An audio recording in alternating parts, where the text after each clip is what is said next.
A big problem on the highway this morning as 435 is shut down both ways near the state line because of a crash and down power lines on the highway. The impact we're seeing and how long this closure could last. Near blizzard conditions will continue for the next few hours. Coming up, I'll get you prepared for how long strong winds could cause additional power outages and difficulty traveling. Evergy will have all of our available crews ready to go to respond to outages. And we are seeing a number of outages this morning, many people waking up without power. We'll be watching the effort to bring them all back online. Good morning. Thanks for joining us here for an early start on First News for good reason. I'm Donna Pittman. I'm Cody Holyoke. Yeah, on at 4 a.m. because today is a first alert weather alert day, and we are seeing and feeling the impact of that right now. A few closings to report right now, really just one.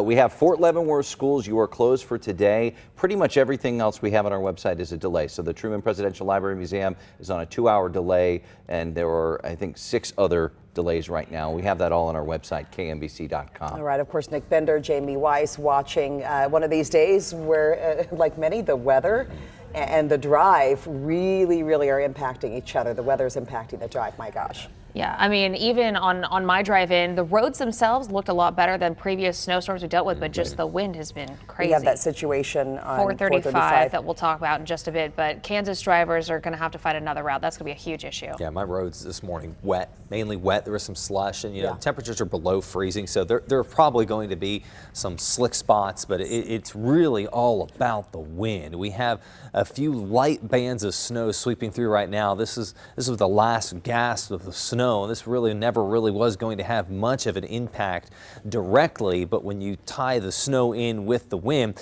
that's when we had reduced visibilities, especially overnight with the heavier bands of snow, which are now moving to the east of Marshall, Carrollton, and Sedalia. We still have a few pockets of light to occasionally moderate snow there south of Olathe on 69 Highway.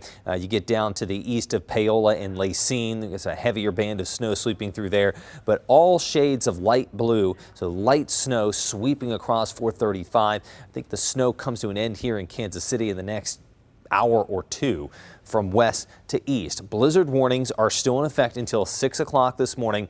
Minimal new snow accumulations. I don't think that's going to have much of an impact, if any. The wind will, however. Winds still gusting up to 65 miles per hour, leading to power outages and even some tree damage across the blizzard warning area. Right now it is 27 degrees. It is a lot colder than yesterday morning and a lot windier. Northwest winds sustained at 26, gusting to 49 miles per hour. Wind gusts were frequently 50 to 60 miles per hour overnight. I did see a few reporting stations in communities where the gusts reached 70 miles per hour. Right now, 63 mile an hour gust in Trenton, 51 in Odessa and Lee Summit, 52 in Atchison. So winds still able to reach that 50 to 60 mile per hour range in the gust this morning. So we look at the 12-hour forecast for today in Kansas City.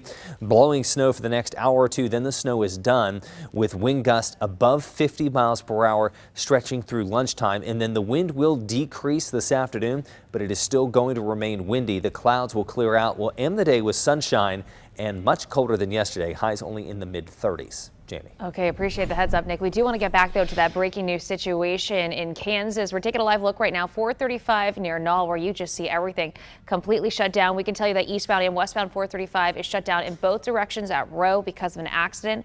A down power line across the interstate was hit by a semi-truck, and that power line pulled down multiple lines to the highway as well. Minor injuries have been reported at this time. Traffic is being diverted westbound at State Line and eastbound at Null. But we know that this closure is impacting drivers on both sides of the state line. Morgan Mobley's on the Kansas side, but first we do want to go to Martin Augustine on the Missouri side. And Martin, what can you tell us right now? Well, we can show you where the traffic's coming off at I-435 and State Line. You'll kind of be able to see the flashing lights there, the distance. That's some Leawood police officers. That's the entrance ramp from State Line to westbound 435, so you can't get on there. And there's emergency vehicles up on 435 westbound. They're also directing you to exit there at State Line. So that's the reality you're working with on the Missouri side of things. You're not going to be able to go west on 435 for the time being. You'll get peeled off here at State Line, and then you're going to have to come up with your detour from there. That's the look here on the Missouri side of the State Line. Morgan Mobley's over there in Kansas. Morgan. Martin, thank you. Well, we're on our way to the accident that Jamie just talked about. I want to turn you around here.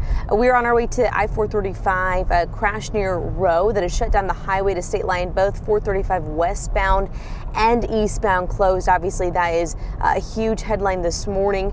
We have noticed on our drive there, very slick overpasses. Of course, the wind is whipping really hard as well, and that's causing, we're in a very heavy vehicle and we can still feel that. Also, just visibility concerns here as well. So we are going to check in again with you once we get to the site of this crash, but certainly a lot of Kansas drivers will have to find another route this morning. We'll send it back to you. All right, and then we also have the wind to consider when it comes to power outages, and we are seeing quite a few right now. Evergy is reporting more than 2,000 active outages affecting more than 67,000 Evergy customers waking up without power. So we'll continue to watch the map this morning. We know the wind's going to continue, so we'll likely see that number grow. We'll pass along any updates here on First News. Evergy, to that end, says its crews are working to bring people back online as quickly as possible. Spokesperson says the electrical grid held up pretty well with the recent storms we had. Now we have the big wind event, so we'll see what happens. If a down power line is in your yard or over your car, let's say, you need to stay at least 30 feet away from it. Call a crew or 911 for help. Overland Park firefighters say a down power line may have sparked a house fire overnight. Firefighters from Overland Park and Lenexa responded to this fire. This is at a house at 89th and Craig just after midnight. One woman made it out. She had breathed in some smoke. She's going to be okay. Fire crews say the flames were mostly contained to the garage of the home. The whole house had smoke damage. They're looking into it now. Over here with Nick in the Weather Center. I know wind, obviously, the big story right now. Roads, it really depends on where you are, because I know yesterday there was an issue with pre-treating because nothing would have stayed down. Yeah. You talked about slush coming in, but we're looking at bridges, overpasses, ramps. That's what I think are going to be the tricky spots, you know, because of the pavement temperatures well above freezing because it was so warm yesterday, but you had all that rain and you had some snow overnight, not much, but the bridges and overpasses will cool quickly because they're not insulated from the ground. You know, that cold air is able to wrap all the way around a bridge or an overpass and drop its temperature to the air temperature, which is below freezing. So extra caution on bridges and overpasses this morning. Right now, winds at their strongest, gusting 50 to 60 miles per hour with wind gusts possibly exceeding 50 miles per hour all the way through lunchtime. You can still see winds there 45 to 55 mile an hour gusts, possibly 60 mile per hour gusts closer to the area of low pressure in northern Missouri. This afternoon into this evening, you'll notice a marked drop in wind speed. By the end of the day, wind gusts coming down to about 25 to 30 miles per hour at 6 o'clock this evening. So the strongest winds are occurring right now and then will gradually begin to drop off, Donna, later this afternoon. Okay, and Nick, this is something you kind of predicted, you and Katie, because of today's weather. The National Weather Service in Topeka has canceled the statewide tornado drill that was set for Kansas for today. The National Weather Service says that it will not try to reschedule the test. Now, Missouri has not yet said whether they will cancel their test today. We'll let you know. Before you do head out, make sure that you've downloaded our KMBC 9 News app. It's free and has plenty of features to keep you and your family safe when severe weather hits, from up-to-the-minute radar to weather alerts, cancellations, all there on your phone. Just search KMBC in your app store.